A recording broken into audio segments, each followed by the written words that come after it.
to enter in this OER fields and instructional designing, things like that. And I think these are the future of the education. Excuse me, Dr. Munawar is there.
For the participant at Virtual University of Pakistan, at any point in time, if you think that the internet bandwidth is low, so you may turn off your video so that you get, you stay connected with the workshop.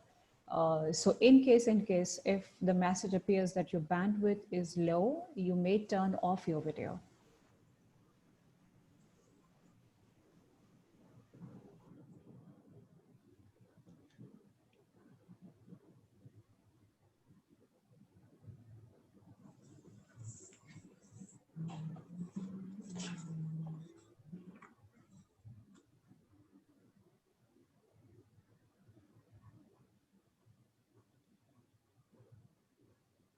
Noreen, we can start now. Yes, please. We are waiting for you. Okay. Manas, Yeah. Dr. Manas, can you please start? Thank you very much. Very good morning to all of you. And initially, I can start with addressing to Honorable Rector, Mr. Neem Tariq, Virtual University, Professor Madhu Parar, Director, Senka, Dr. Munawar Mirza, Virtual University, Madam Noreen Jara, coordinator of this program, and most important person for all these 3 days, that is our resource person, Dr. Subramaniam, with us, and all our colleagues at Virtual University, Pakistan, and as participants, they are joining with us, and definitely we will learn from each other on open educational resources. And what I know, and from our colleague and your colleague, Professor Navid Malik, who is with us now at our headquarters, and we are getting a lot of support and guidance time to time, and looking into his guidance and support, I can understand very well that Virtual University is doing well, and not only in the territory of the Pakistan, but also moving beyond to that, to making a landmark to online education and blended learning education. So with these words, let me welcome Professor Madhu Parar, Director, and invite to welcome all our participants and our team who are joined for all these 3 days to learn open educational resources and use it in future course of time for its benefit to access more learning. And also, I would like to request Professor Madhukar, formally welcome to Honorable Rector, Mr. Naim Tariq, Virtual University. Over to Professor Madhukar. Thank you, Dr. Manas. Professor Naim Tariq, Rector and the Chief Executive Officer of the Virtual University of Pakistan. Registrar, deans, directors, and the faculty members of the virtual university. Our expert for this 3-day program, Dr. Nantha Kumar Subramaniam from Open University of Malaysia, Kuala Lumpur, and all my colleagues from the virtual university. Firstly, I must thank Dr. Munawar to connecting with us. We connected because we are doing a project. Commonwealth of Learning has initiated a project with IRDC Canada, which is on the teacher education. And hence I was connected with Dr. Munawar and we exchanged emails. And then finally we came to this day that we are working with the Virtual University of Pakistan on a very, very important area theme, that is the open education resources. So I must say because I was not aware of the university, so I went to the website of the Virtual University and I was really amazed and was happy to see on the top, it was written that 1 million enrollment through Digi Skills Training Project. So for me, that was an excellent thing, and that too during this pandemic and post-pandemic and so on and so forth. So I think virtual university is not that they were not doing before the pandemic, the COVID, they were doing this online programs before that, because we learned, the whole world learned the online education, accepted online education only after COVID. We were doing, but it was like with a little hesitation that how it will work. But Virtual University of Pakistan has its own, using its own video lectures, their reading material, their online interaction, and they have their audio visual material also. University has its own LMS, which they are catering to the students. They have free-to-air TV channels, and the country is imparting education to children from KG till the school through television. Now coming to the very important aspect, what is the open education resources? So when we were, I thought this will be a good initiative because open education movement in Pakistan started from 9th and 10th grade, and books were digitized and they were given to the students and the computer labs were set up. So already the country is into the open education resources movement, and including the virtual university is doing course materials is available under the open licensing, if I'm correct in saying that. So that's the advantage, that all our colleagues from the virtual university, they have the understanding, maybe in these 3 days, we will be doing how best we can further improve upon that. Because Dr. Nantha will be taking us through the OER movement, what sort of licenses and how we can find out the open education resources, identify on the internet, which is very important for each one of us. For Virtual Open University, it will be important because when you have your learning material on your LMS, you need not work so much hard getting the course writers, which we face it in India. Course writers don't write, it is plagiarized material and so on and so forth. Every duplication is being done. So this will be an advantage by learning the OER courses, identifying in which areas. so that we don't have to do the duplication, and it will reduce the cost a lot. Virtual university has another very important agenda to fulfill, if I say so, because literature says, research says, the gross enrollment ratio in Pakistan is quite low in the sense it is 10% only. India, of course, we are 25%, but we wanted to enhance it to 50%.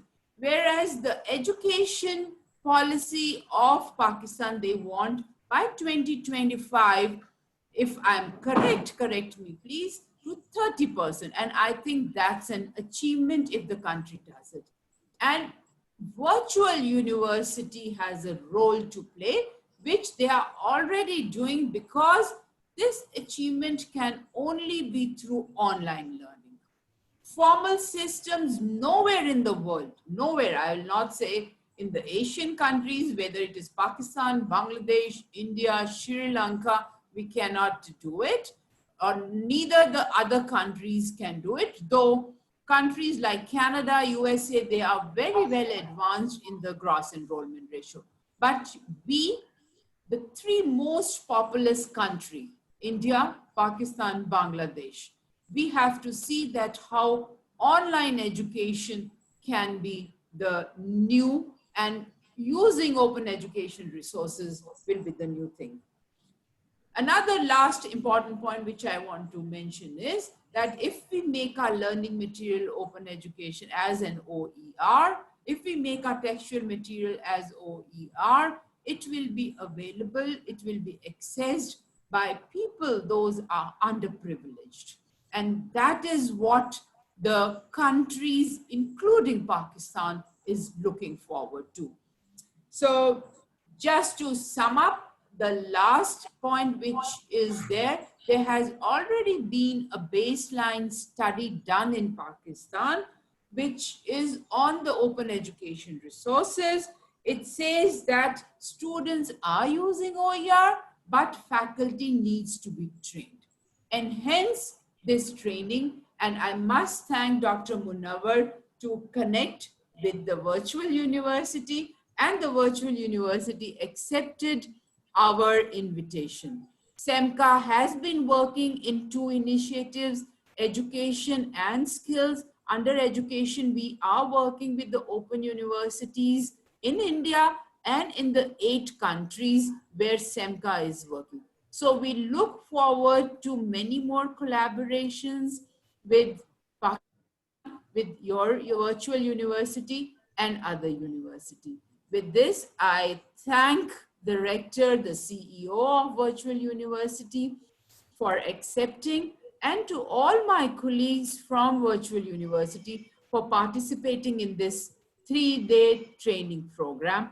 And happy learning, learning through technology, though all of you, you are technology savvy because you are in the virtual university. And we are in the virtual world right now. Thank you so much. I request, okay, Noreen, go ahead. Thank you very much, Professor Madhu. You rightly pointed out few emerging issues which is entire world is following, that is access to education, number 1. Number 2, you pointed out that reduced cost in education, as well as you also pointed out that what technology can play the role to reach to these 2 particular things. And third pillar, you also focused on that, moving towards the quality education through open educational resources. Thank you very much, Prof. Madhu, for your welcome address. And with this verse, I would like to request Ms. Nureen Dhara to explain about the workshop for 3 days, and we will follow to our Honorable Rector after thereafter. Okay, thank you very much. And Dr. Madhu, Thank you very much. The way you introduced Virtual University of Pakistan and the objectives of this training, my half job is already done. Thank you very much. Dr. Manas, again, thank you very much for the coordination. Ladies and gentlemen, the participants from Virtual University of Pakistan, Rector, Virtual University of Pakistan, Registrar, Virtual University of Pakistan, Dr. Madhu, who is the Director, Commonwealth Education Media Center for Asia, Dr. Manas, who is the Senior Program Officer at Commonwealth Education Media Center for Asia, our resource person for today, Dr. Nanta, and all the respected colleagues who have joined us. Thank you very much and welcome in the 3 days online training program for capacity building of Virtual University of Pakistan on adoption of open educational resource. I would like to take an opportunity to thank our networking team who facilitated us in, in the process of joining this workshop. Mehboob Khatri Sab, who is from the Directorate of Quality Assurance, especially as Dr. Madhu says, Dr. Munawar Sultana, who cooperated a lot for making this happen. Along with this, I would like to share 3 important objectives of this workshop shared by the resource person. That first of all, we'll be talking about defining what open educational resources are, what are the advantages, what are the challenges. And number 2, we'll be talking about the copyright and licensing issues and different types of Creative Commons licenses. And the most important thing, finding and evaluating open educational resources material and how a faculty and the teachers can use it appropriately. Before handing over this session to our resource person, Dr. Nanta, I would like to request, first of all, the Rector, Virtual University of Pakistan, Dr. Naeem Tariq, to have the opening remarks with the participants and with respected colleagues. So hand it over to you. Thank you, Noreen. And I welcome all the participants and especially Commonwealth of Learning and SAMCA on whose behalf we are collaborating and having this workshops for 3-day workshops. And I really appreciated the words, the appreciations Dr. Madhu has said about Viju. And as Noreen pointed out that I think she's delivered our definition better than us. So once again, thank you, Dr. Madhu. And just to add to that, Viju was established in 2002. It is the first university in this area which is based on ICT.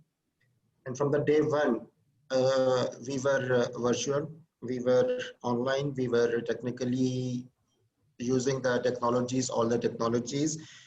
We have our own television studios, recording, broadcasting infrastructure. So added to these and our open courseware website, ocw.vu.edu.pk, as pointed out by Dr. Madhu, is accessible to all the world. It's free of cost. We are charging nothing for that, and we shouldn't. Nobody in the OER should charge for things like that, because education is for all the children, for all the adults. And the point is going on, we are talking about lifelong learning. So with all these things, and as pointed out by Dr. Madhu, that the COVID realized that the virtual world is now a reality. We cannot hide or we cannot shut it down. The way it should be used positively. The tech-savvy guys should use it for the knowledge purpose, for developing the knowledge, for broadcasting the knowledge, for spreading the knowledge. And very rightly pointed out that in our side of the world, this Southeast Asia, SAARC continent, Asian continents, Africa continents, they are very deprived of resources. So the only way to overcome is the technology, the use of technology. And these collaborations, I think, will go a long way in establishing the atmosphere and providing the resources. And this OER, the instructional designing and things like that will give a longer lasting impact on distance education. And I think we were not very much involved with CALL in the past, but from the last 1 year or so, There are a lot of small collaborations, and we are talking about larger projects. And hopefully, by using these platforms, and definitely this technology have given us these Zooms or other video con links. So without moving, without traveling, we can have access, we can share our viewpoints, we can share our resources with each other. And that will really pave the way for the education. Dr. Ananta from Malaysia is over here, who will be conducting the workshops. Other resources are sitting in Canada or maybe some other parts of the world. We are here in Pakistan. So with all these time zones, with all these differences, we are here together to set the goals and to set the movement of education all across the world. So with these words, I again thank you, Commonwealth of Learning, their resource persons, all the collaborators, Dr. Munawar especially, and our teams, together for this eventful event.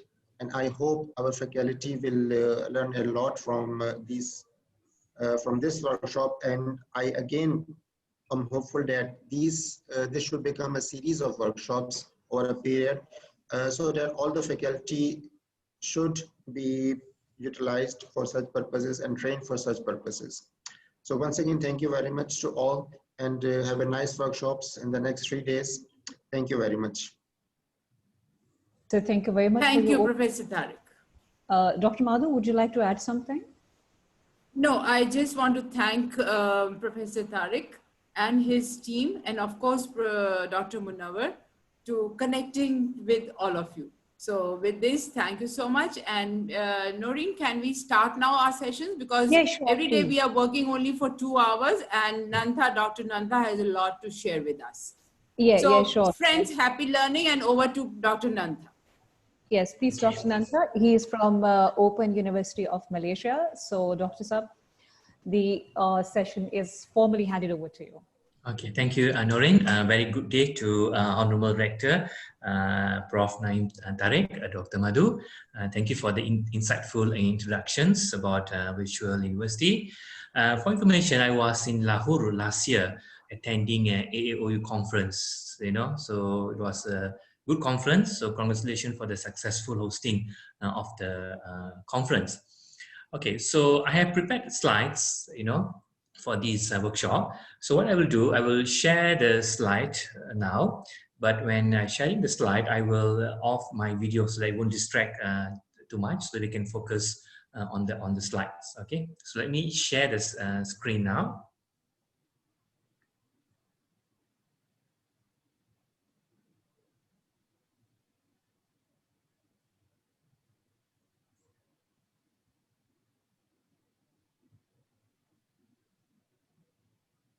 Okay.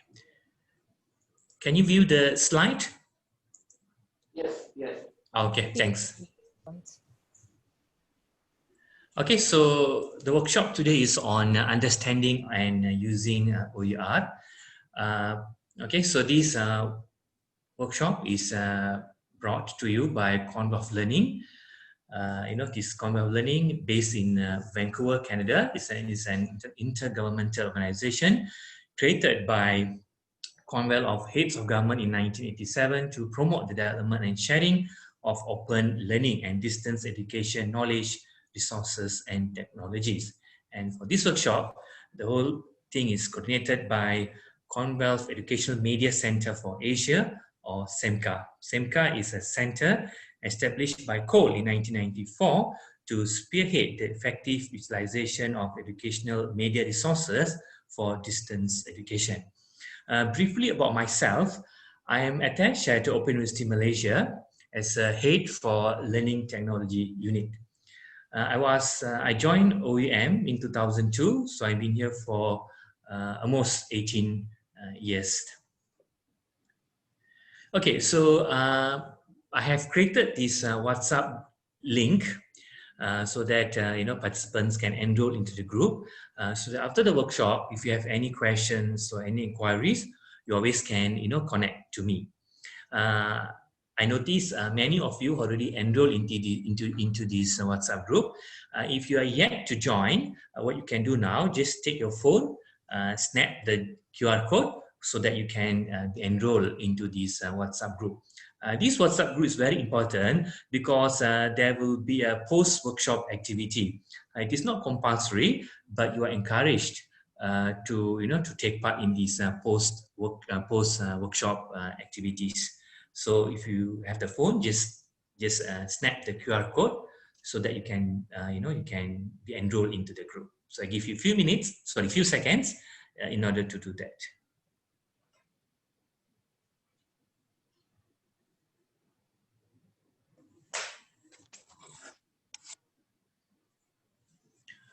Okay. Okay, so this workshop today is on OER, Open Educational Resources. I believe you are here in this workshop because you have heard about this OER and you want to use it in your teaching and learning. It is a buzzword now, okay, everywhere we go, especially in this online learning and in e-learning, people are talking about OER. And of course, if you have a good knowledge on OER, you can take this workshop as a refresher workshop. And for those who are going to start from scratch, don't worry, I will guide you in this workshop. I hope at the end of this workshop, you have gained a good knowledge on OER. And when we're talking about OER, I believe you have burning questions. For example, what are OER? What are the licensing options of OER? Where to find OERs? How I can use it in education? Okay, when I said in education, it means how you can use it in teaching and learning. And I believe you have other questions as well. But pretty much these are the prominent questions that normally participants will have in their mind when attending any OER workshop. What are OER? What are the licensing options? Where to get it? And how academics can use it in education. If you have these issues or concerns, inquiries, not worry, okay?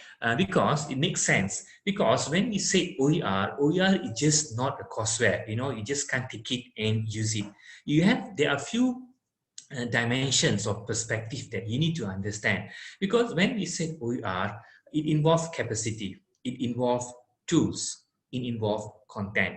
Okay, it's just not a plug and play kind of tool that you can use. I always tell my colleagues, when I conduct workshops here in my university, I always tell them, don't see OER as a product or a tangible video, because inside this video there are few things that you have to consider. And so I will try to answer all the questions that I have highlighted earlier through the objective or the workshop that we will going to focus.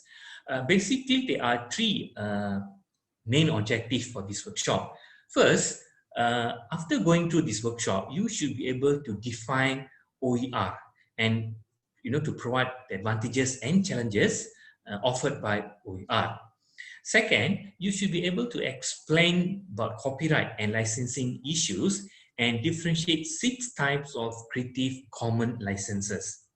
And finally, you should be able to find and evaluate OER materials and to use them appropriately in teaching and learning. So these are the 3 main objectives that I will cover in our 3-day workshop. And in this 3-day workshop, I have split the contents into few sessions. For today, day 1, there will be 2 sessions, session 1 and session 2, and the focus is on introduction to open educational resources. Basically, I will highlight some theoretical perspective of OER. Then tomorrow, day 2, there will be 2 sessions, sessions 3 and session 4. I will focus on copyright and open licensing. This is very important topic in OER. And finally, on our last day, we'll focus on sessions 5 and session 6, where the focus will be on finding and evaluating OER. This is another important topic that participants should well versed. Okay? But for today, the focus is basically on introduction on OER. The theory, definitions, challenges, and so on. But don't worry, maybe some of you will asking me, why can't we just go straight to, copyright issues, open licensing, and how to find and evaluate OER. Fine, we can do that. But I always believe when we want to learn about OER, it's always good to put all the things in the right perspective, so that when we know all the perspective of OER, we can appreciate OER in a better way, so that when we are implementing OER in our courses, we can see the directions that we are moving or heading in this OER. So these will be the topics I will cover, as shown on the screen. Okay, so today will be the first two sessions. As I mentioned earlier, is on introduction to open educational resources. And for day one workshop here today, there are four main objectives that I'm going to cover today. First, after going through today's workshop, you should be able to define the concept of OER, list the major events in the development of open movement, identify the merits and challenges of using OER, and describe the roles played by various institutions in promoting the use of OER. So these will be the four main objectives that I'm going to cover today. And in conducting the workshop, because this is 2-hour workshop and is entirely online, I don't want to create stress, too much stress on the participants, because you're going to sit in front of your laptop or desktop, looking at on the screen. So in order to reduce the stress, I will have some, activities, that you have to do, but don't worry, it won't be a very taxing kind of activity. And you also need to, to visit certain websites, to understand, certain things better. So I will make it less taxing today, because today will be pretty much more on the concepts and some perspective on OER. But tomorrow will be more interesting, because we are going to explore about open licensing, a more hands-on approach. The same goes to on day 3. Okay, so any idea when the term OER was introduced? Okay, maybe some of you have, the answer, when the term OER was introduced. The term OER was introduced in 2002, okay, by UNESCO. Even though it was introduced in 2002, but people are already releasing free courseware, free learning tools before 2002. Okay, so always remember, the term was coined in 2002, but prior to that, people already sharing the resources online. And when we say OER, it is important for us to understand some terms associated with this OER. First is open education. Okay, open education is the backbone. And then we have OER, open education resources. We have OCW, open courseware. Then we have OA, stands for open access. When we are dealing with this OER, it is important for us to be able to differentiate the terms, highlighted on the screen. Okay, the first is on open education, because open education is a framework. Okay, it's not a tool, or it's not a platform, it's a framework.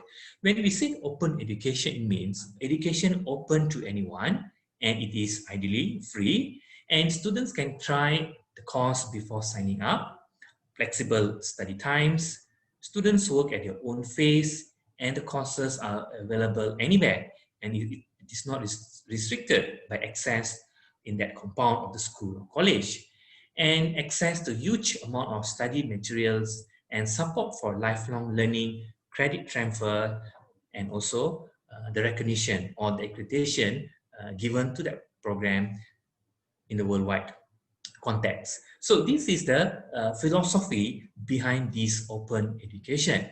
And when this open education concept or philosophy being introduced, many people are start putting OER resources online, because many of the advantages provided by OER directly support this open educational philosophy.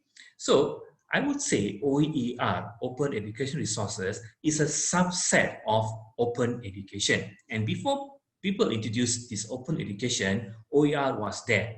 Okay, as I mentioned earlier, universities, academics already been releasing free materials over the net.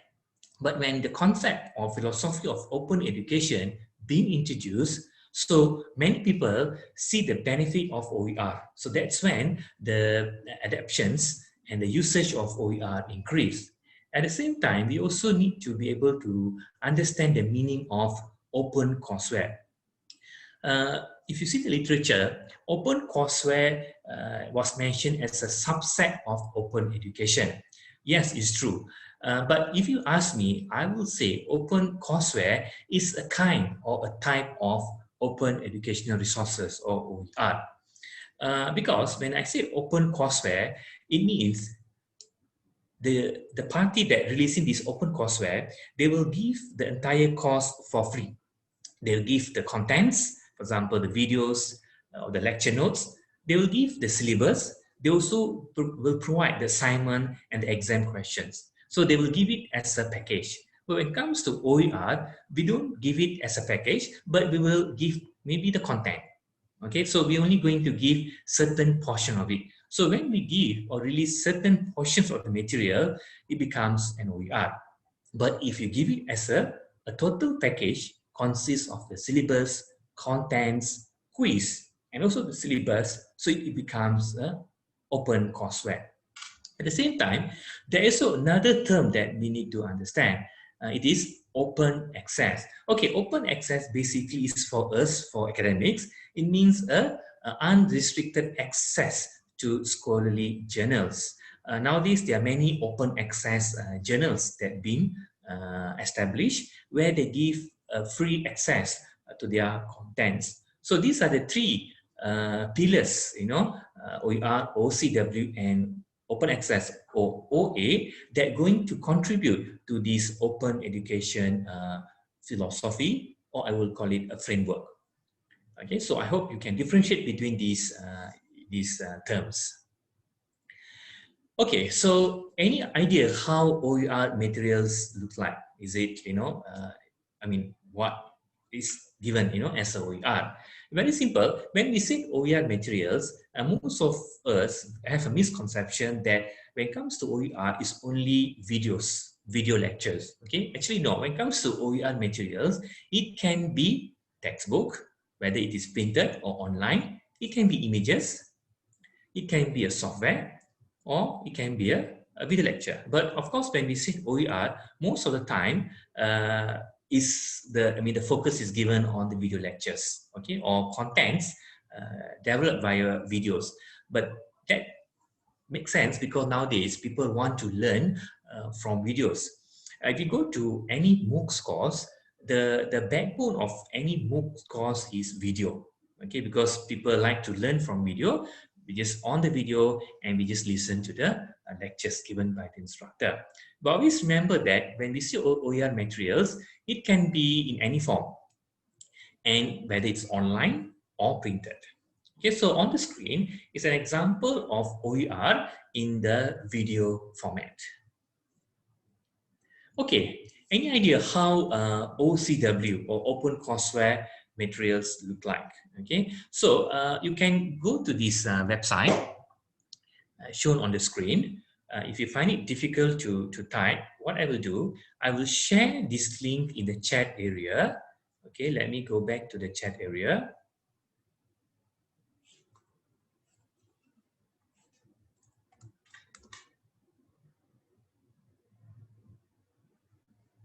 Okay, just hold on.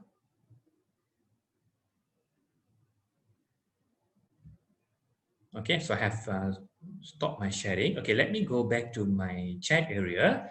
Okay, I will copy down the URL. Okay, perhaps you can just click the URL and try to go to that URL. Okay, try.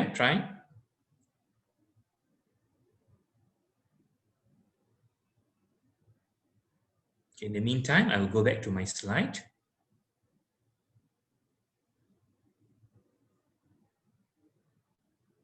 Okay, so I give you a few minutes for you to to explore the website I have indicated on the slide. And if you have difficulty to copy down the link, do not worry, because I have copied down this URL in the chat area. So you could just go to the chat area and just click on the link. Will be channeled to a website. Okay, so please explore the website. The website that you're going to see, as shown on the screen, is example of open courseware provided by National Open University of Nigeria. Sorry, Dr. Subramaniam, the link has not been shared yet. Okay, just hold on. Okay, let me go back to, okay, I'm in the chat area. Okay. Is that in the chat area? Yes, yes. Now I can see it. Yes. Okay, just click the link and you should be able to see, the website. Okay, in the meantime, let me go back to my slide. No need to rush, take your time.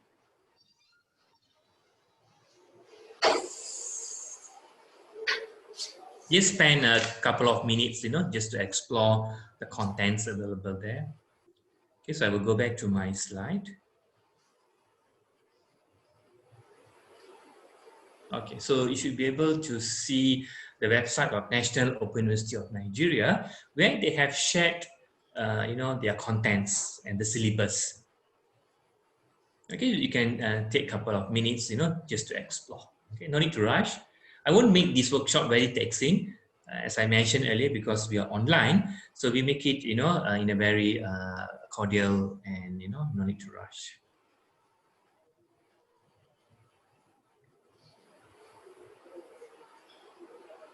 You can explore, the courses that they have.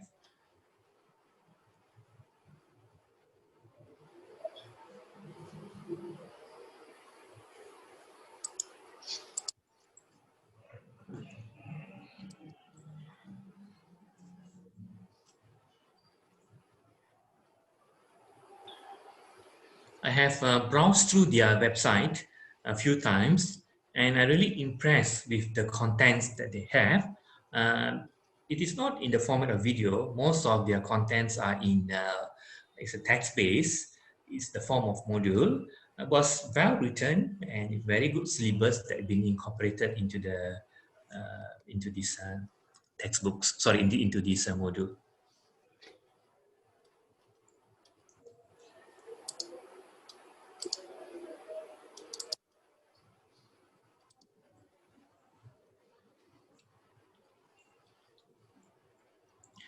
Okay. Okay, let me give you another example, another OCW example from MIT. When we said OCW, Open Courseware, this term, was pioneered by MIT University in the United States. They the one who first to release Open Courseware. Okay, so after you have explored Open University Nigeria, you can spend a couple of minutes with this website, okay, as shown on the screen, ocw.mit.edu. I will share the link in the chat area in a short while. Okay, just give me a few seconds. So what I will do now, I will close my slide so I can go back to Zoom. Okay, so I will go to the chat area now. Okay, let me type the website of MIT. Okay, so you can see I just type in the the URL for MIT, ocw.mit.edu/index.htm. So you just click the link as given in the chat area. Okay, so you can take a couple of minutes before I focus on my slide. So in the meantime, let me go back to my slide.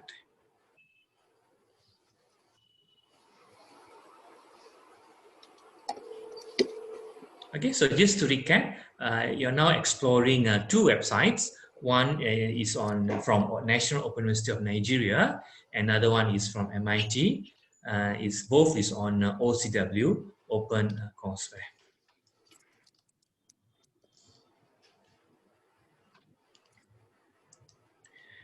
When you go into MIT, you will see, when you go to this MIT Open Courseware website, just type whatever course that you prefer and just explore, the course page. For example, on the screen is the course that I have explored a few days ago in MIT OCW page. It is on Introduction to Programming in Java.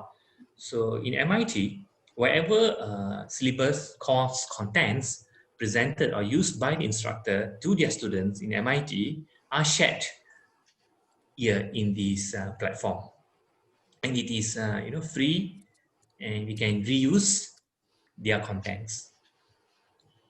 Okay, so you can take a couple of minutes.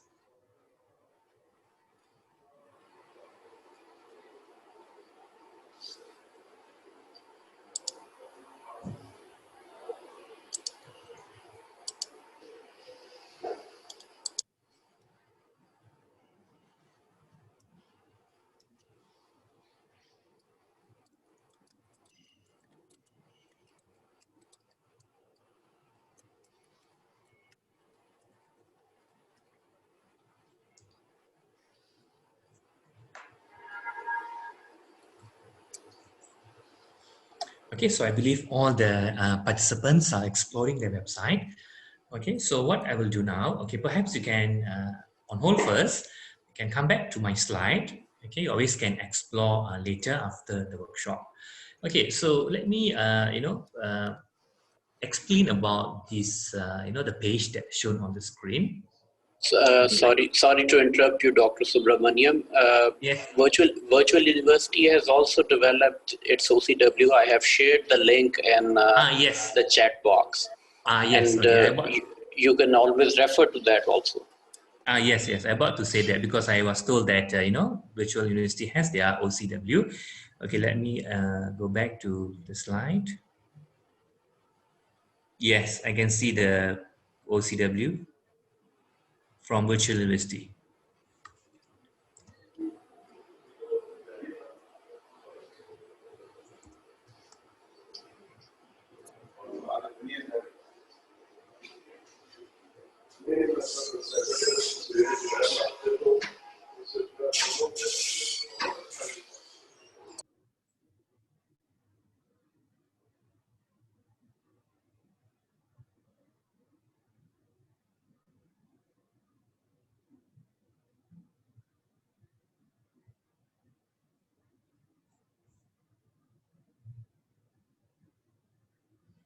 Okay, so I'm exploring OCW website of Virtual University of Pakistan.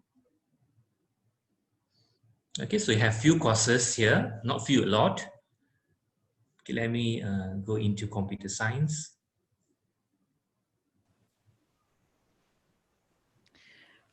So, Dr. Nanta, basically, if you can see, we have won the award of the best OCW as well. And Yes. at the moment, we are offering like many courses, and we have created our own content, and all content is available. And it is for like if anybody who wants to see any course in accounting, finance, management, biotechnology. We have 5 to 6 different faculties. You can go with the website and you can watch the video lectures, and they are available. Yeah, so looking at the video, the that's website true.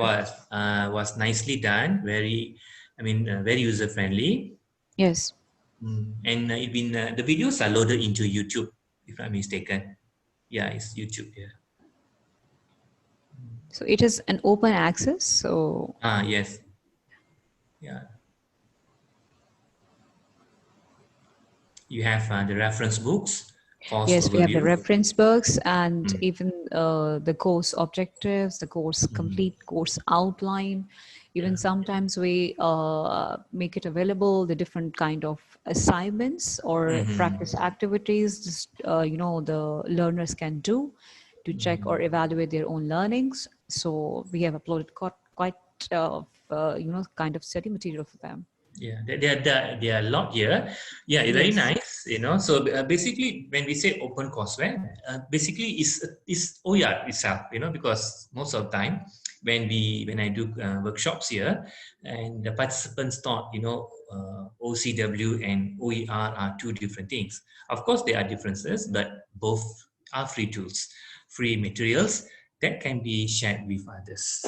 Okay, so nice. Okay, so looks nice. Okay, so let me go back to my slide. Okay, can you view my slide now? Yes, Dr. Nanta, yeah, you can see the slides. Okay, thank you, doctor. Okay, so this example, okay, as developed by Virtual University Pakistan, the OCW, the same concept, they have adopted in MIT. So we have, normally they will give syllabus, lecture notes, assignments, and other related materials. And when you want to make use these materials, it's up to us. We can download the whole package, or we can just focus on certain portions of the materials given on the website. Okay, so that is example of OpenCourseware. It's good that Virtual University Pakistan, you have developed your own OpenCourseware. Actually, that's what you call a good indicator, a good starting point in order to to immerse ourselves into this OER movement. Okay, so why we need OER? I believe all of us somehow we can use common sense to give the answer. Okay, but just for this workshop, there are two reasons why we need OER. First, low availability of good quality educational materials. Sometimes in my university we have this problem.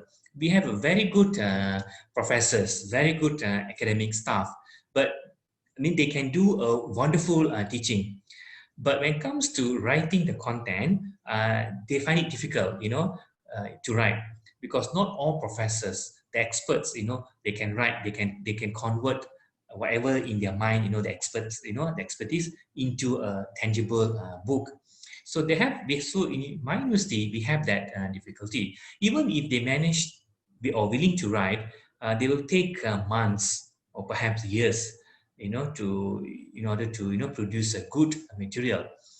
From my experience, I've written a few modules for my university, and I always exceeded the deadline. Always difficult to write based on the deadline given to us. So the low availability of good quality education materials is always there. And even if it's there, the cost to access these materials are increasingly getting expensive.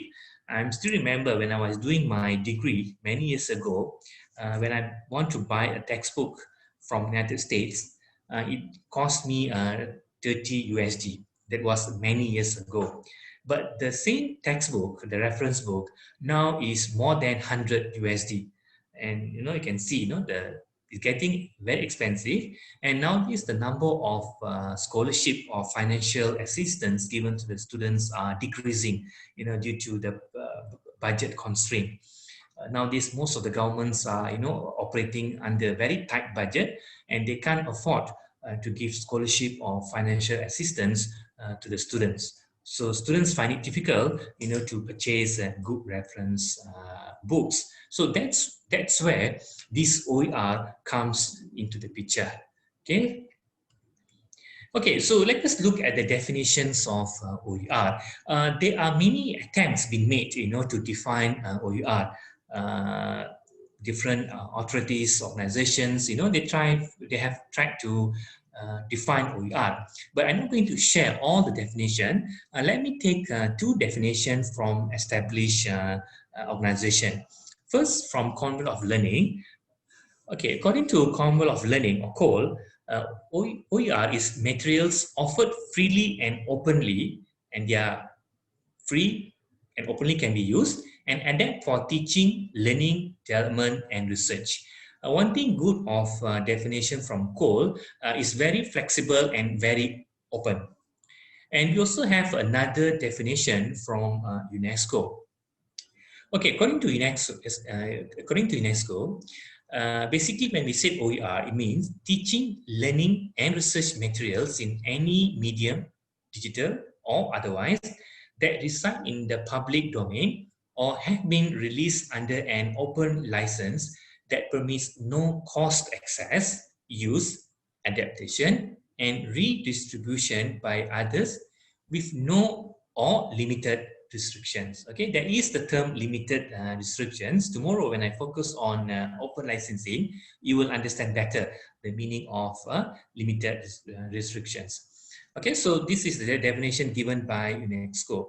But even though we have, two definitions that I have shared here, and other organizations or institutions have, have created their own definitions. But whatever it is, the gist of these definitions are the focus is on this teaching and learning materials. Okay, when we say OER, the focus is basically teaching and learning materials that are available either in the public domain or under an open license. Okay, public domain, it means the copyright of that particular material has expired. Okay, so it's there, then we can freely use, or under open license. Okay, so this is the gist or the main element when we say OER. Okay, when we have OER, we always need to bear in mind that there are two dimensions of OER. We shouldn't see OER as a product, okay, or a solution. We always need to see these two dimensions of OER.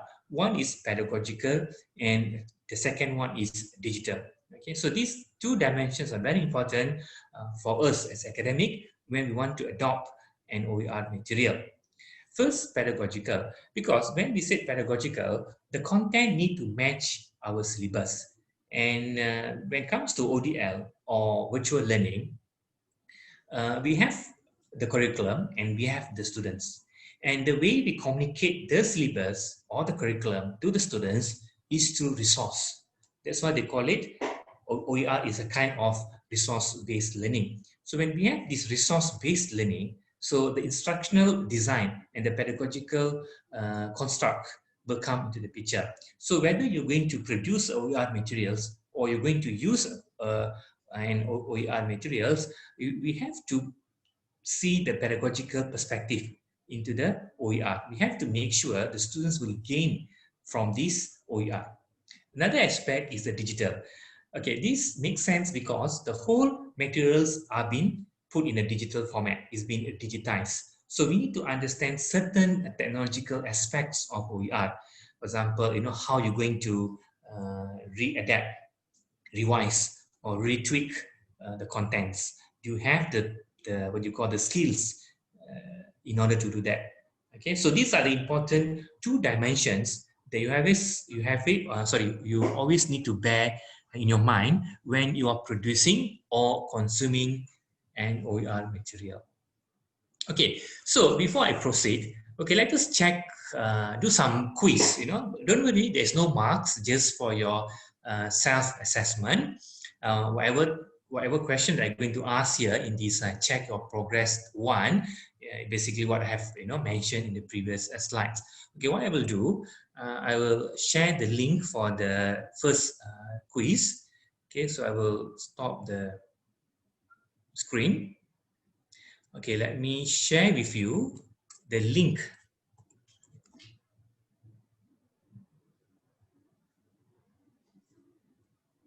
Okay, the link for quiz number one. So let me go back to the chat area. Okay, so in the chat area, okay, so I will type the link for our quiz one. Okay, so I hope you can see the link that I just typed in the chat area. Just click the link. You will be channeled to the quiz page. You have 4 minutes. I have put the timer there. You have 4 minutes to try the quiz. Okay, so this training is like flip classroom. So where you see a slide, then suddenly you have to serve the website. Then after that you have to do some quiz. So it won't make you bored, with this workshop. So if you just listen to my presentation, you might get bored, So I want to make it more engaging. So I have the link there for quiz. Okay, try to click the link and you should be able to, to do or attempt the quiz. Can you see the link? No, not yet, sir. Not yet. Not yet. Okay, let me retype again.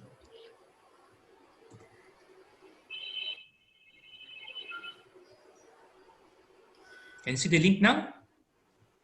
Not yet again. No, so I already typed. I'm not sure why it's not appearing. I think you have to select everyone for everybody to look at the link. Just look at the chat box that it has. Everyone has been turned on. or Okay, let me check. it is saying privately?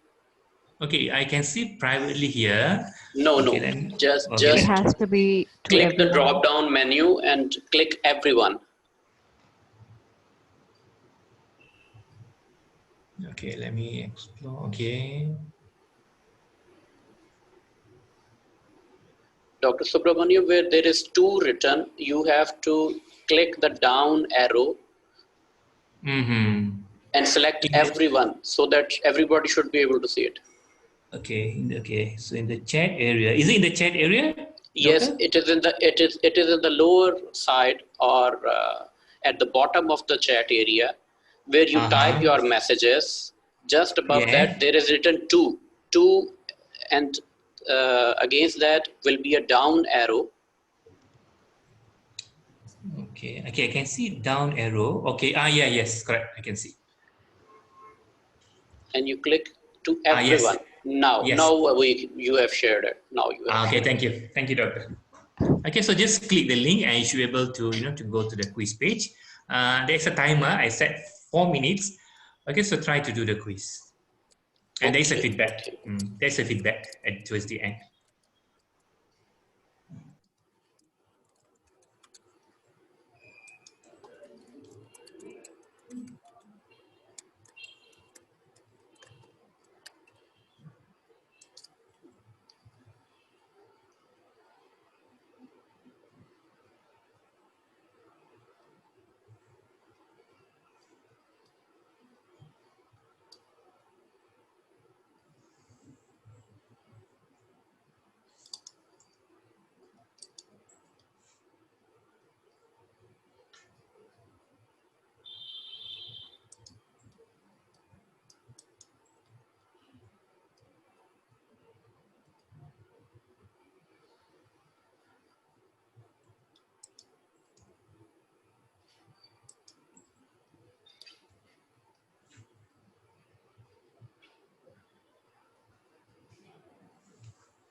Okay, so I hope 4 minutes is sufficient for the quiz. I think there are 3 or 4 questions there.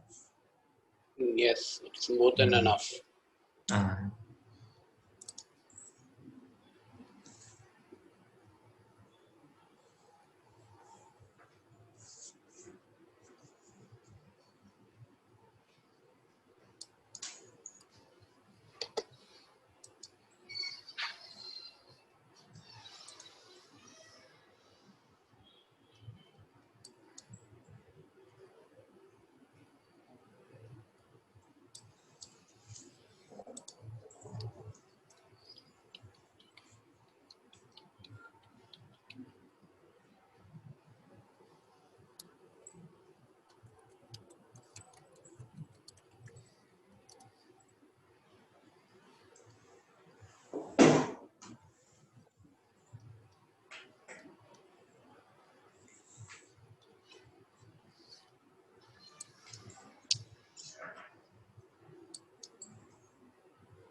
Okay, so most of you have attempted the quiz.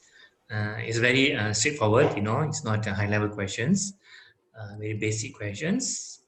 There is a feedback at the end. So if you got it wrong, there is feedback will be provided. I think most of the participants managed to complete the quiz.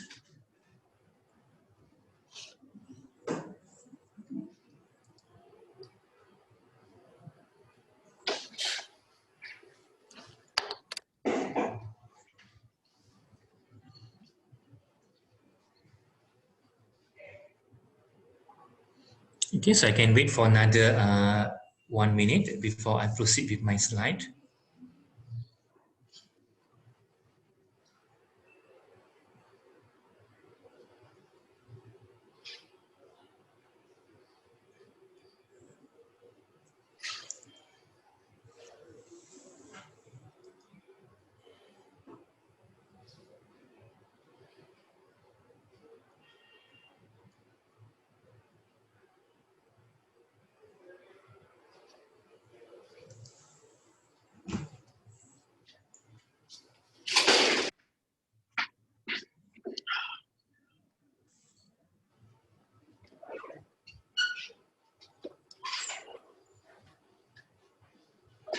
Okay, for those who have submitted and reviewed the feedback page, That's thank you. fine.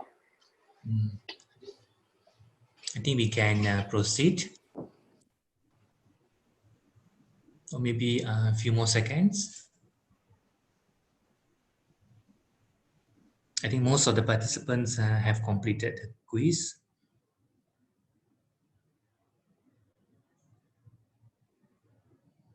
It's basic questions, but sometimes it's good to refresh, our mind, on these basic concepts. Okay, so let me go back to my slide.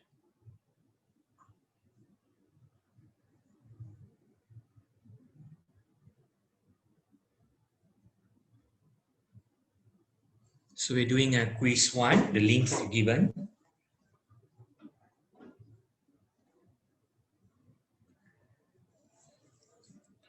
Okay, let me proceed with the next slide. I think all done, if I'm mistaken.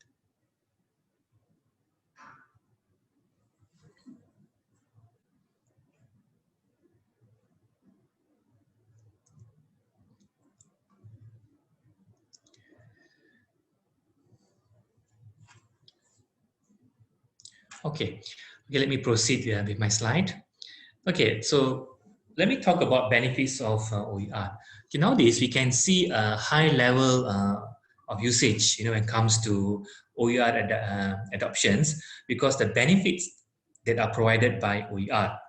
Okay, so there are plenty of benefits when we subscribe to OER materials. For example, it offers reusability of intellectual capital. Someone have, they spend their time, and effort, and then they release it for free. So we can just reuse whatever intellectual capital are there. And one thing good is that in education, we shouldn't reinvent the wheel. Okay, so when I joined Open University Malaysia many years ago, my vice chancellor, the first advice that he told me that in education, we shouldn't reinvent the wheel. But many people making the mistake. Okay, they are creating things that already been developed or created by others. Okay, so with this OER, so the concept of reinvent the wheel can be eliminated. And OER is available from anywhere and not restricted by access to certain schools or colleges. And with this internet, we have, so internet become the distribution channel for this OER. And we have OCW website, means we are giving the students the chance, to view the learning materials before the students signing up. For example, in the case of VU Pakistan, you have your own OCW. So any prospective students, if they want to enroll into the program, they always can go to this OCW website and they can explore the contents, and if they're happy, they can sign up with the program. So OCW and OER is like, doing publicity or marketing agent for the universities. And OER is accessible and affordable for all because it is free and it can be accessed easily via the net. And it offers flexibility with study times, not bound by weekly timetables or semester calendars. And it provides access to a huge amount of study materials. On day 3, I will share with you certain platforms that hosting OER materials. So students, educators, can go into that platform and we can just explore and download materials available in this OER platform. So these are the main, benefits or advantages of using OER. Okay, so when it comes to OER, is the educator the only stakeholder of OER? Okay, are we the only stakeholder? No. Okay, so there are few stakeholders in this OER movement. We have the governments, we have us, the educators, university, and the learners. And most of the time, we thought we are the only stakeholder. Actually, there are a lot. There are 3 more: government, university, and learners. And can you identify how the stakeholders, I have highlighted on the screen, can benefit from this OER? Okay, I give you 2 to 3 minutes, for each of the stakeholders given on the screen. government, educator, university, and learners, how they can benefit from OER. What you can do, just take a piece of paper, just jot down, no need to in a point form, how governments can benefit from OER, how universities can benefit from OER, how the learners and how us educators can benefit from this OER. Okay, you can just spend 2 or 3 minutes, just jot down. Okay, you can jot down, the benefits that these stakeholders may gain, from OER.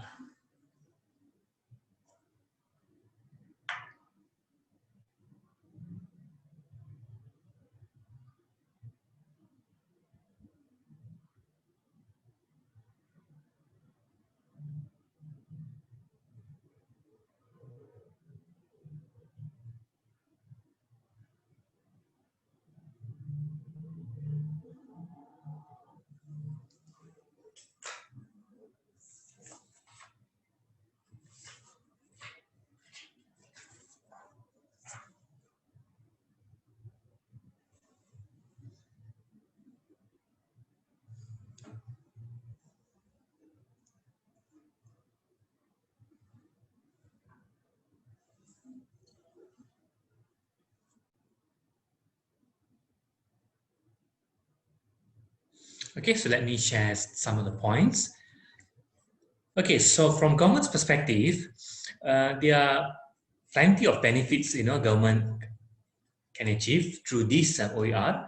For example, they can advance knowledge by unlocking information for the benefit of all. Now, this the concept of lifelong learning is there. So they can use OER for lifelong learning purposes. It can widen the participation in higher education by expanding access for non-traditional learners. As I mentioned earlier, lifelong learning is another element that that can be supported through this OER. It can bridge the gap between formal, informal, and non-formal education. And the government can leverage the taxpayers' money by sharing and reuse the content between the institutions. Okay, that is from government's perspective. From institutional perspective, like Virtual University Pakistan, the sharing of knowledge is very much congruent with the academic tradition. The public image of the institution may be enhanced and new students can be attracted. This is very much true for the OCW website you have. By having your own OER or OCW website, the public image of the institution can be enhanced and you can attract more students. We can improve the recruitment by helping the right students find the right programs, because the information about the programs and the courses are being published. And we can provide resources for students and faculty, that supports learning and collaboration. And we can attract alumni as a lifelong learners. Okay, so these are the benefits from institutional perspective. From educators' perspective, we are the educators. What we can gain from this OER? We can gain, we can have personal gain through increased reputation. We can gain publicity or reaching the market more quickly. They may result in economic advantage. We can foster connections with colleagues around the world. We can preserve a record of teaching innovations, and we can allow others to build from what we already have.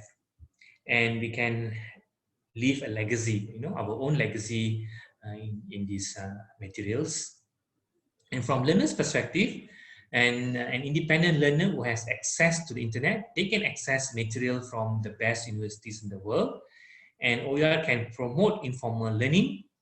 And prospective students may access institutions content by looking at their materials produced by other institutions. So these are the benefits or advantages that can be gained by all the stakeholders.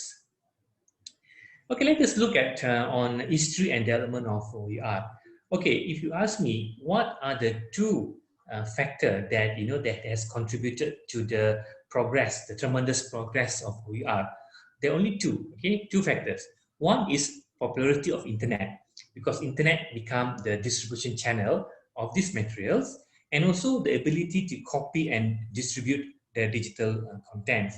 Just imagine a scenario where we have the internet, but we don't have the ability to copy and distribute the contents. No, so if in such scenario, OER can't progress. Okay, because we have the platform, but we don't have that privilege, to copy and distribute the digital contents. At the same time, if we have the privilege to copy and distribute the digital contents, but we don't have internet, it's difficult, to OER to gain the fame.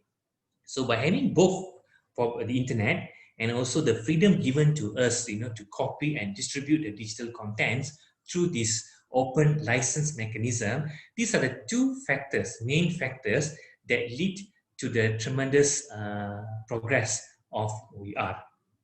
And on the screen, you can see certain milestones in the history and development of OER. And I mentioned earlier that the word OER was introduced in 2002. But if you see the development here, the history, in January 1999, University of Tübingen from Germany, they have published the first video lecture series on the internet. So this can be considered the first instance of open educational resources. So this happened in almost 20 years ago. And then in 2001, MIT OCW was introduced. And when this was introduced in 2001, this had led to an event in July 2002. Looking at the popularity of this MIT Open courseware, UNESCO has convened its own forum. We call it the UNESCO Forum on OCW. And here they have introduced the concept of OER. And in subsequent year, 2002, MIT has released 32 of its courses through this OCW platform. And in Asia, in November 2003, China has led this OER movement in Asia by introducing this China Open Resource for Education core, that forged a relationship with MIT, and the aim is to provide resources for Chinese universities. I'm not sure whether this core movement still going on, because I checked a few times. I think the website is down. Okay, so I'm not sure whether this core movement is still around or not. And in January 2005, with the title of Giving Knowledge for Free, the emergence of open educational resources, report from OECD released, outlining a 20-month study of the uses of OER. Then we have this Khan Academic launch online courses, providing free video materials for secondary school curriculum. Okay, so Khan Academy is another platform that we can use, in order to, to download OER contents. And we have University of Michigan in 2007, where they release certain OER, on health sciences. And January 2008, Cape Town Open Education Declaration was made, and it calls on the governments and publishers around the world to release education materials on the internet for free. And then we have in 2009, OER Africa, University of Michigan, and 4 African universities received a grant from Hewlett Foundation to support their free health education. And then in 2009, Governor of California passes California Free Digital Textbook Initiative. And 2002, MOOCs was introduced by Stanford University by releasing some of the contents as OER in this MOOC platform. 2011, Bangladesh released a full set of digital textbook for their, grade 1 to 12. And in May 2011, Congress of Learning specified a broad policy to promote and inform the development and the use of OER. And 2012, we have this important Paris OER Declaration, which calls on the governments worldwide to openly release publicly funded educational materials for public use. And we also have certain countries that have OER as their national policy, South Africa, Ghana, and Kenya. In Malaysia, we don't have this so-called dedicated national policy on OER, but the adoption of OER been stipulated in our lifelong policy. Okay, so that's in Malaysia. I believe Pakistan, you have your own national agenda on OER and also your own institutional agenda on OER or on OCW. Okay, so I will now we are now in quiz 2. So let me stop the slide. Okay, now I will share the what you call the link for the second quiz. Okay, so let me go back to the chat area. Okay, so I just type the link for the second quiz.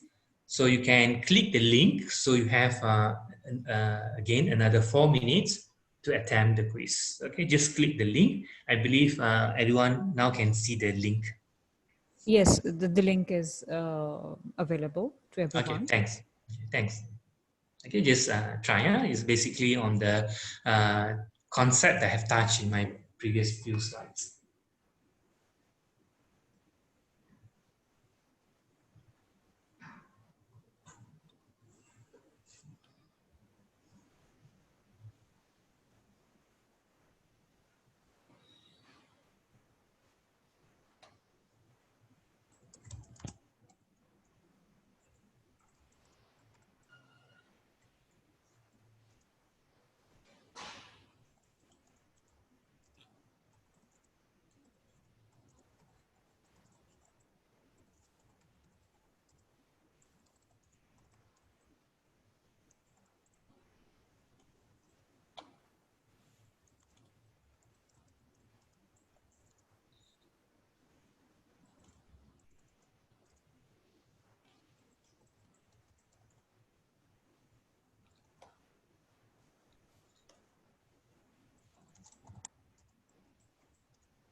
Okay, so many have completed the quiz, so I can wait for another 1 more minute.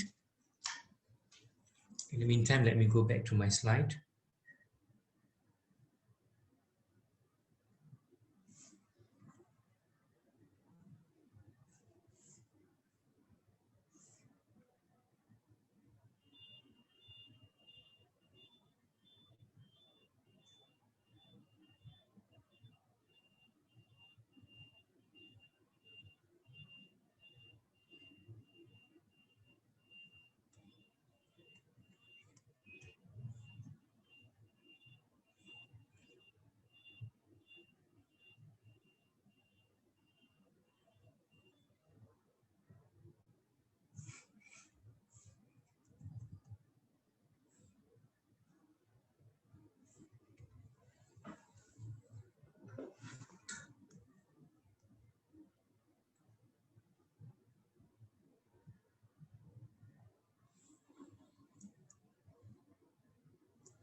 Okay, I think I can proceed with my the next slide. Yes, please. I guess most of the participants have done their quizzes. Okay, thanks. Okay, so just now I was mentioning about the advantages of OER. Even though OER provides many benefits and advantages, at the same time we also bear in mind of some of the challenges that we may face when using OER. There are a few here. The first one is sourcing the appropriate OER. We don't have one-stop center or one-stop kind of website where we can just go in and to download the OER videos or whatever OER materials out there. We have to search many platforms. Of course, there are YouTube, there are OER Commons, and we have few websites that are giving these OER materials, but we have to search. So this will create some problems for us because we have to spend our time in order to search for the content. So this is one of the challenges that we may face when we want to adopt OER materials. The second one is very critical, understanding of open licenses. Okay, so most of the time, when we talk about OER materials, most of the participants there will have some confusion on open licenses. Of course, when we go back and we see these Creative Commons licenses, it pretty much straightforward and easy to use. That's why it is very, that's why the adoption level of Creative Commons license are very high. But once we are start do the remixing, for example, we take two OER materials, we mix it, and the participants or the academic will get confused. What would be the new license for the derivative materials? Okay, example, we bring two derivative materials and we produce a new one. So what would be the new license that should be given to these new materials? So issues like these, questions like these, will make our academics more confused. And adaptations of OER requires new skills. If you want to merge or tweak or to reuse learning materials, OER learning materials, you need to have certain video editing skills in order to to tweak or to revise the content. And most of the time, the universities will have their own IT department. So we, the academics, we can pass it to them in order to do the the tweaking. But it's always good if we, the academics, acquire the skill, video editing skill, so that we ourselves can do the tweaking. And it's not difficult to learn new skills, especially these video editing skills. If you spend 6 hours, you can acquire the skill because you're not going to be a professional video editor, an amateur video editor that help us, that will help us in order to do the video editing. And the traditional mindsets always predominate us as a lecturer because we always scared to use contents produced by others, and we always want to safeguard our own contents. We don't want to share it with others. Another challenge is the connectivity. Even though we have a very good OER materials in place, students, the learners, or even us as lecturers, we have difficulty to access the materials on the net due to the connectivity issues. And another issue is always, on the management side, we seldom get the recognition for the contents that we have created. The universities always say that it is part of our KPI or job scope. So we not being given the credits, in order to create lessons or contents.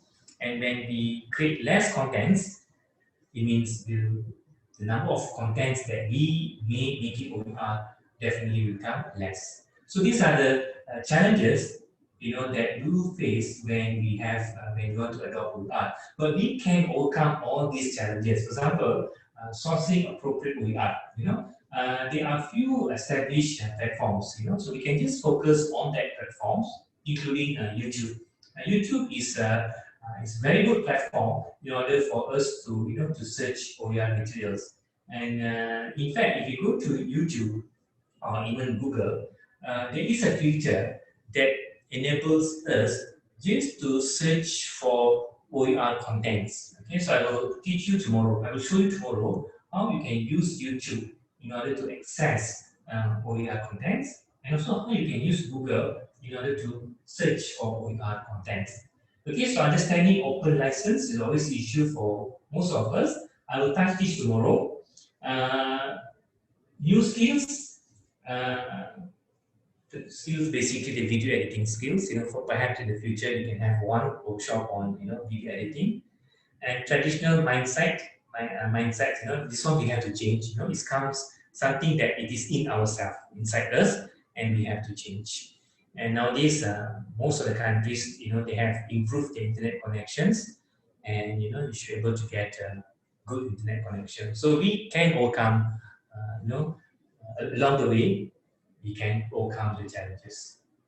Okay, there are also other challenges from technical, economic, social, and legal issues, which I call it TESOL perspective.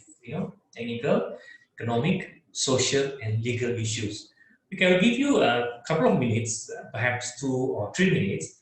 I want you to identify the possible challenges from the issues, from that perspective highlighted on the screen. Okay, so what are the technical issues? What are the economic issues, social issues, and legal issues? And some of the issues I already highlighted in my earlier slide. Okay, so just take a piece of paper, just write down in a point form what are the issues that we may face from these angles.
Okay, so let me share some of the issues from this TESOL perspective.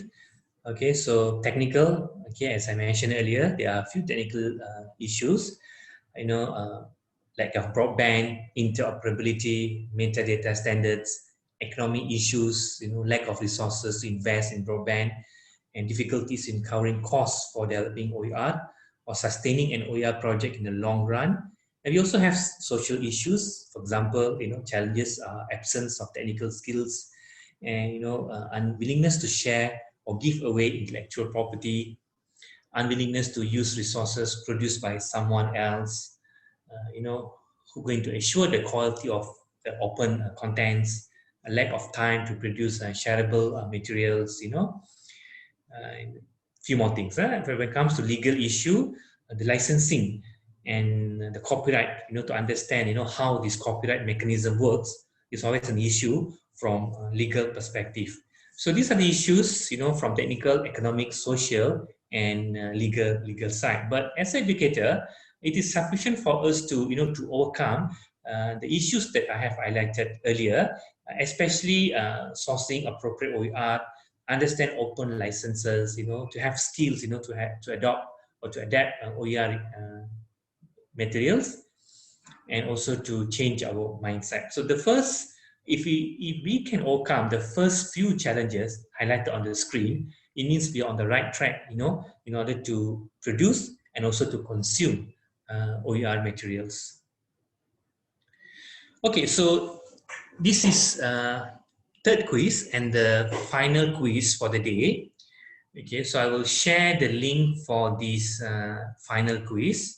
So I'll go back to Zoom. Okay, let me type the link for the third quiz.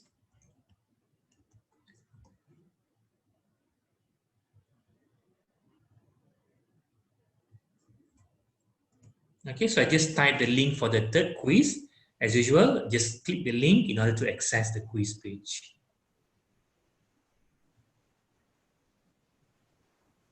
Okay, so you have another 4 more minutes, to complete the quiz.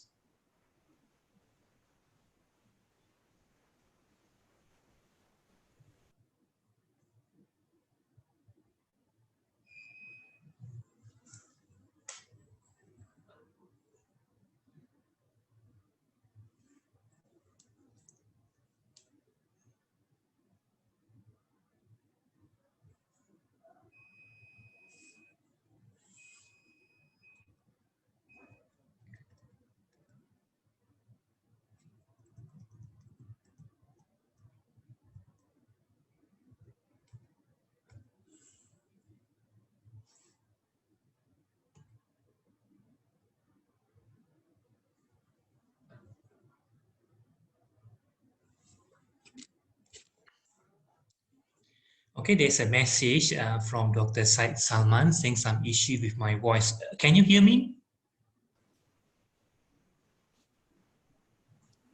Yes. Now I can hear you clearly. Okay. Maybe the internet connections here from my side maybe is giving some problem. But now I think it should be okay. Thank you.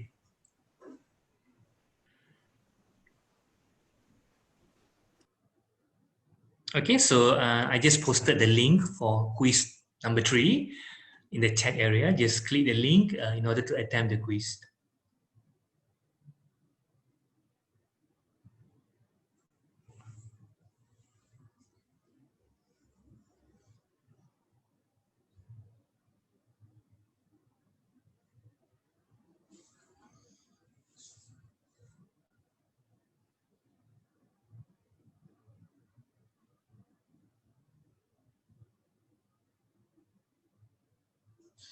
Okay, so Mr. Azim Razak have done the quiz. Thank you. Mr. Ali Abbas also done. Thank you.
Okay, so many have completed the quiz, so I can wait for another 1 or 2 minutes. Okay, perhaps 1 more minute because I notice many has completed the quiz.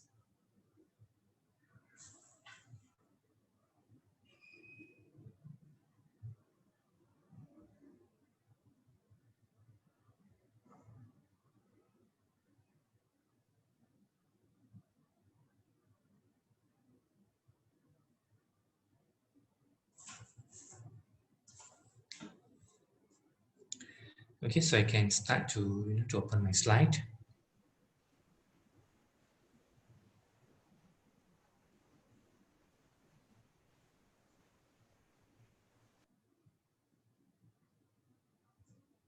Okay, so I believe you can view my slide now. Yes, we can view your slides. Okay, thanks. So I can wait for another few more seconds, okay, before I proceed with my slides.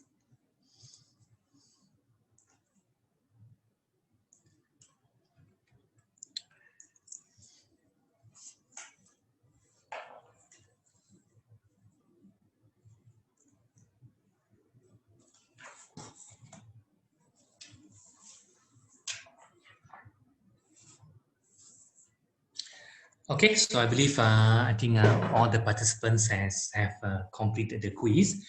Okay, so let us focus on institutions that promoting OER in a very aggressive manner.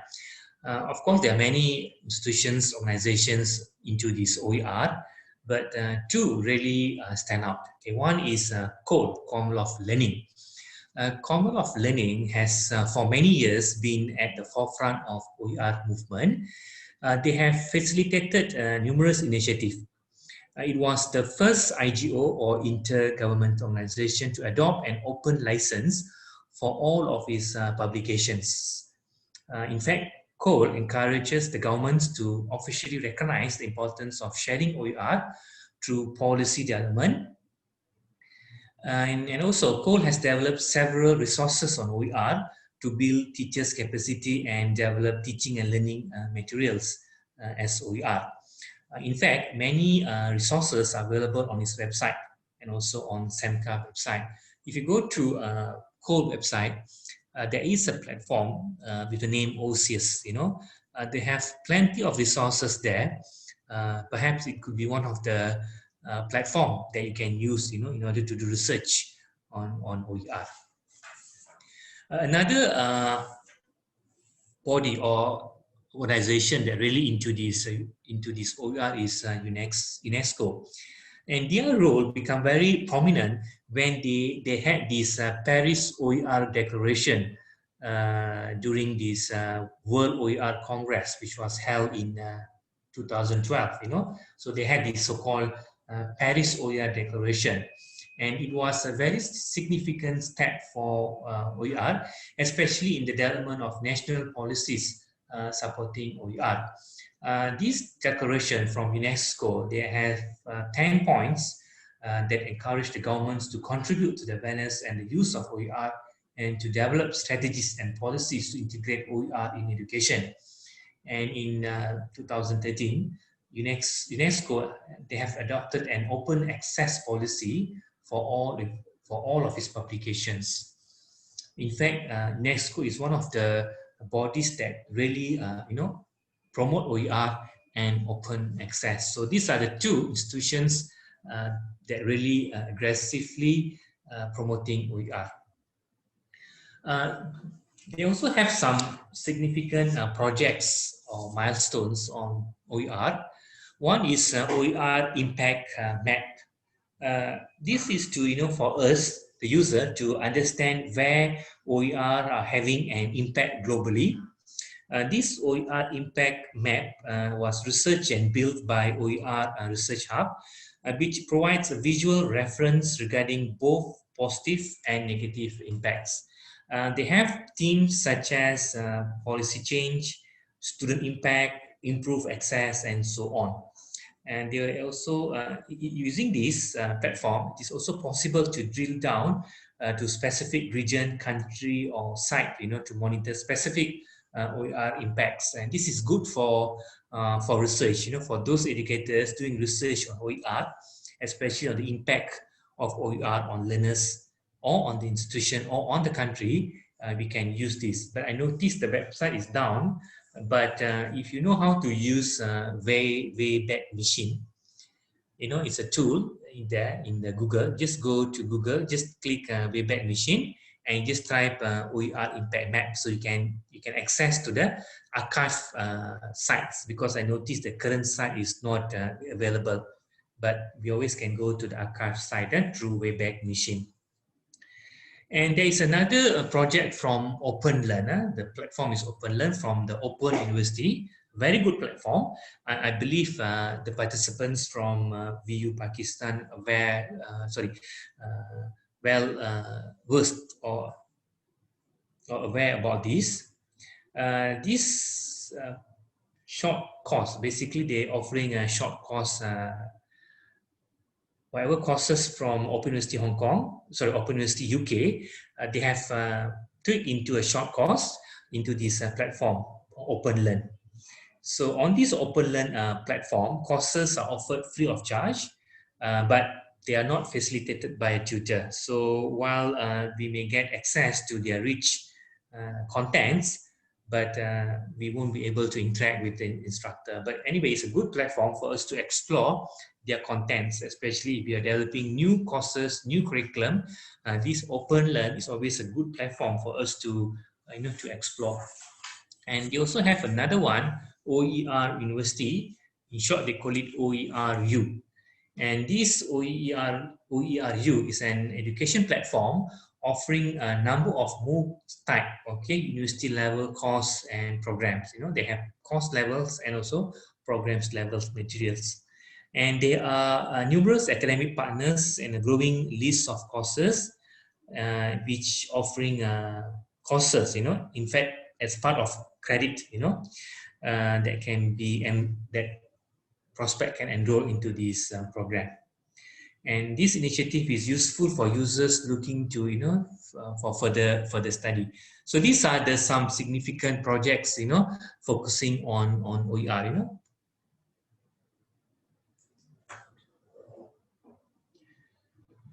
Okay, so we have activity 3.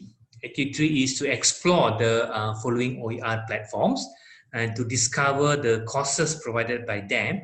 Okay, later in the WhatsApp group, I will share the links of both, or maybe you already have the links, never mind. I will share this in the WhatsApp group. Later, after the workshop, you always can explore these two platforms, from the Open University and also from OER University. Okay, so I will share this later after the workshop. Okay, so we have another activity, group discussion. So this one you can discuss among yourself in a small group. I have 3 questions here. Is OER the same as e-learning? The second question, is OER the same as MOOCs? And my last question is, what policy changes that are needed for institutions to make more effective use of OER? So we have 3 questions here on the slide. I can give you like 3 to 4 minutes to answer these 3 questions. You just discuss with your friend. Later you can share in a chat area. Okay, so you may start now. So I give you a couple of minutes, perhaps due to time constraint, I give you 4 minutes in order to answer this question, especially the first 2 questions. Is OER the same as e-learning? Is OER the same as MOOCs? Third questions, you always can, answer in the WhatsApp group. But the first 2 questions, try to answer in the chat area. Okay, so I give you 4 minutes. You can do it in the Professor group. Nanta, maybe they are everyone in their own rooms, so they can Yes. just write it down on the chat. Yes, yeah, correct. True. Okay, so I believe most of you are seated alone, not in a group, so it's okay. No need to have a group discussion. Just go through or review the question and just give your quick answer for this question, especially the first 2. The last question, I think you need to do some thinking. It's okay, no issue. You always can share your thoughts and your answer in WhatsApp group. Okay, so what I will do, I will go back to Zoom area, to the Zoom page. I will move into the chat sections.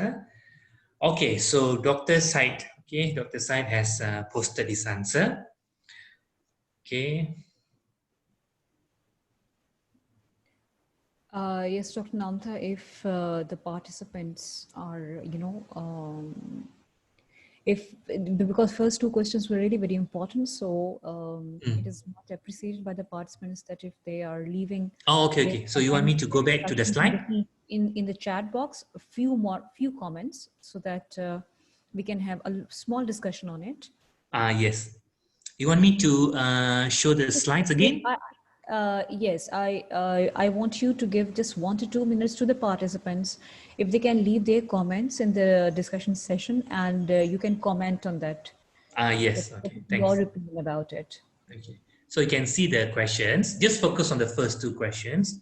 As I mentioned earlier, the last question can be answered in the WhatsApp group because I think you need some thinking from your side. Okay, so the first question is OER the same as e-learning? The second question is OER the same as MOOCs?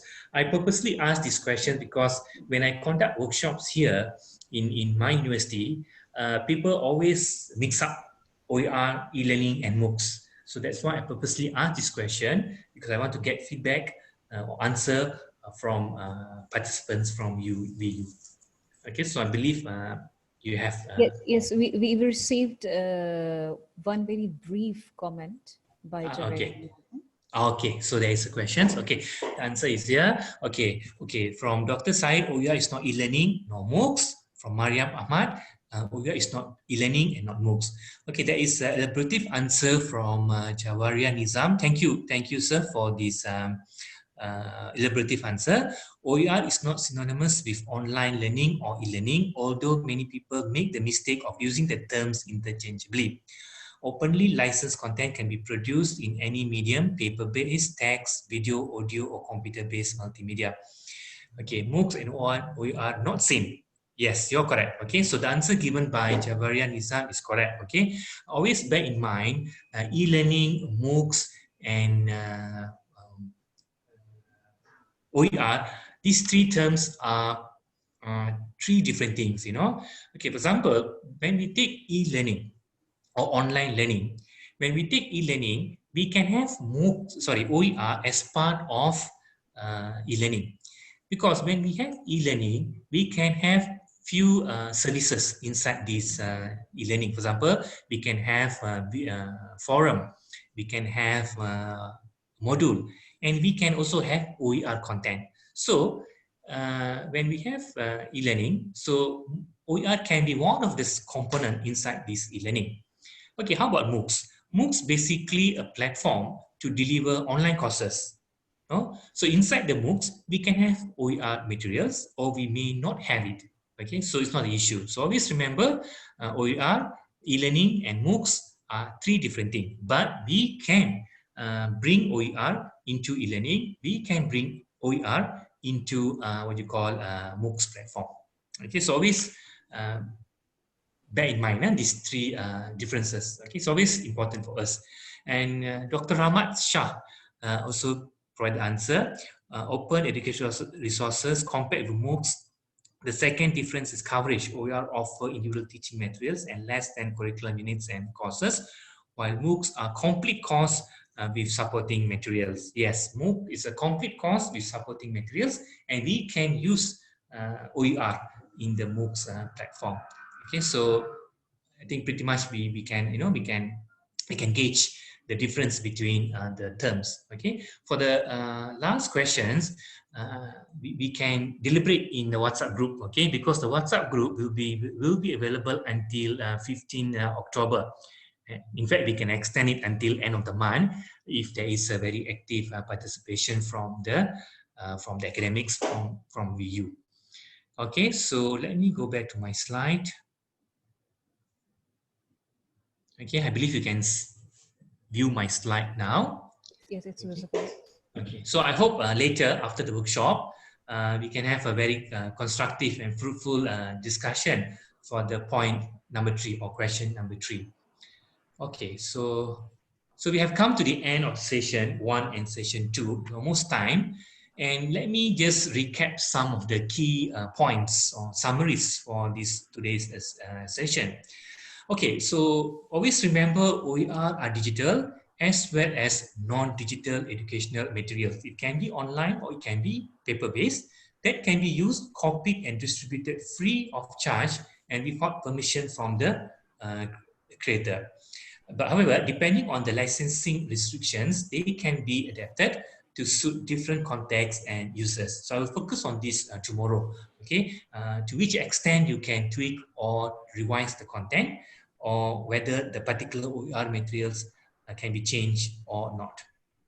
OER should be seen as a subset of the concept of open education, along with open access journals and open courseware. Earlier, when I started the workshop, I introduced the term open education, and always remember OER and OCW are the subsets of open education. And open education is not a platform, it's not a tool, it's a philosophy, it's a framework in order to bring education to the mass. The potential benefit of open education is that by sharing, we, the educators and the students from around the globe, can have access to quality teaching and learning materials, and subsequently it can improve the global education. And as OER by and large are digital in nature, a challenge to their adoptions always be there. Because we have to be mindful of the challenges, and we need to strive, to overcome these challenges.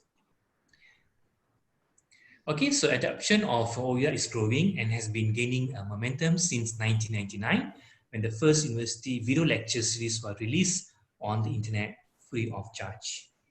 Some significant institutions in OER arena include UNESCO and COL, and there are many projects, that have incorporated OER. For example, Oer Impact Map, Oer Learn, and Oer U. Later in the WhatsApp group, I will share the links on Oer Learn and also on Oer U. You can explore later. Okay, so let me go back to Zoom. Okay, so let me on my video. Thank you, Professor Nanta Kumar. So thank you. very effectively presented, and I think with a lot of patience. But I must thank all other colleagues from the virtual university. They responded to the questions in the chat. Now we are going to coming to an end, just 3-4 minutes. Any 3 to 4 questions, if any one of you have to ask to Professor Nanta, I'm sure he will be ready to respond to. You can unmute your mic, you can unmute your video, and then so that we can see also. I know this is, all of you are technologically much more advanced because you are working in a virtual university. But since maybe this must be many of you know, for many of you, it was a new concept or theme. Okay, go ahead.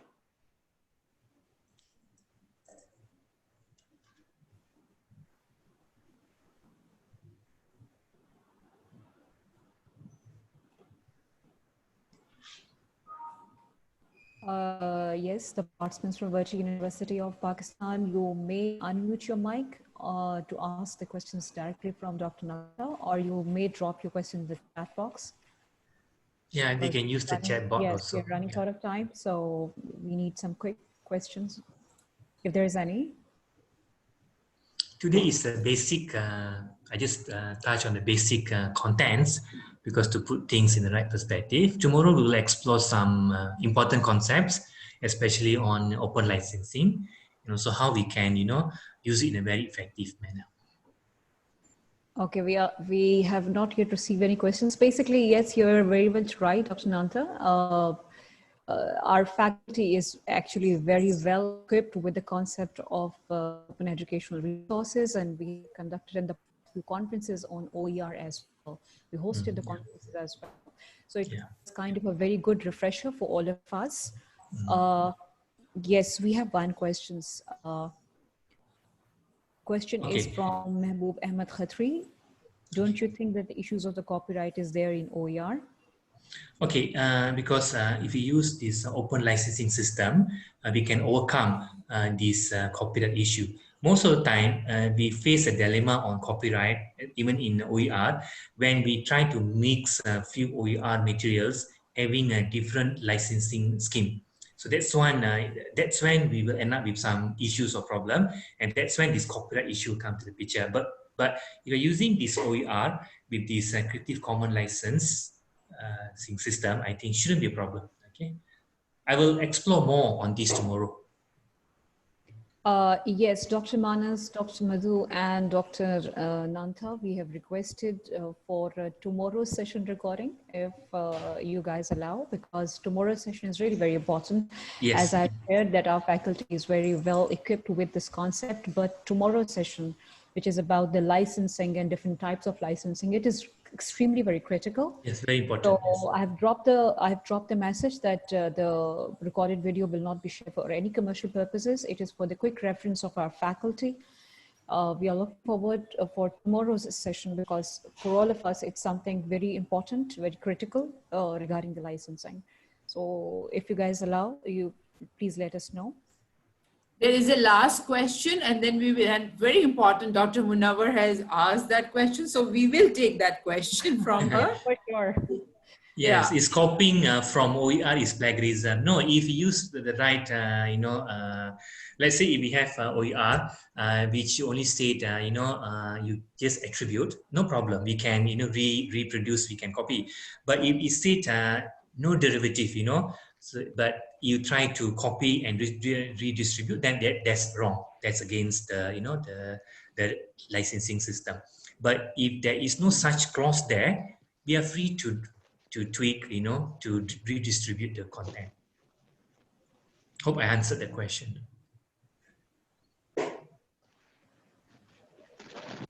So no worries. Okay, want to add something, Danta? No issues, because I will consolidate all these questions later after workshop. Perhaps I can make it in the form of FAQ. Okay.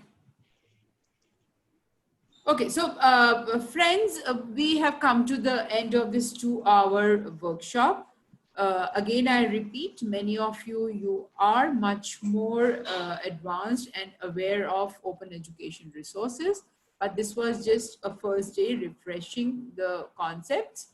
And tomorrow it will be more important, because how to use those licenses and integrate and identifying OER, that will be very relevant.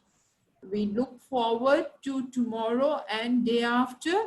Many thanks for joining today's program, the workshop. And if any other issue you want that Dr. Nantha deals with it, does let us know through WhatsApp, so that we can change a little bit the design, because it should be demand driven, not supply driven program.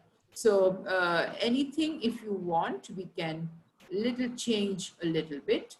You want to add anything? Otherwise, bye for today. And thank you all so much. Thank you very much, Dr. Manas, Dr. Nantha, Dr. Madhu, and the partners from Virtual University of Pakistan. We are signing out, and see you inshallah tomorrow. Thank you. Thank you very much, everyone. Thank you. Thank you. Thank you, Nantha. Thank you very much. Thank you, sir. Thank you. Yes.